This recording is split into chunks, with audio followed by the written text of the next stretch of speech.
প্রিয় দর্শক, আপনারা জানেন যে 5 আগস্ট যে গণ অভ্যুত্থান হয়, সেই গণ অভ্যুত্থানকে কেন্দ্র করে শাহজালাল বিমানবন্দরেও কিন্তু একটি অনাকাঙ্ক্ষিত ঘটনা ঘটে। শাহজালাল বিমানবন্দরে সেদিন কি ঘটেছিল তার সবচেয়ে চাক্ষুষ যিনি প্রমাণ এবং যার চোখের সামনে দিয়ে সব কিছু ঘটেছে, সেই মানুষটি এখন আমার সামনে বসা। কেমন আছেন আপনি? ভালো আছি।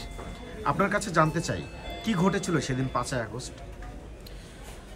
5 আগস্ট বিকালবেলা যখন যাত্রী উপরে পরিপূর্ণ ডিপার্চার হতে পারছে না এবং নিচে যে সমস্ত যাত্রীরা সারা পৃথিবী থেকে আসছে তারা সামনে ছিল, তারাও যেতে পারছে না, বাইরে হাজার হাজার জনতা।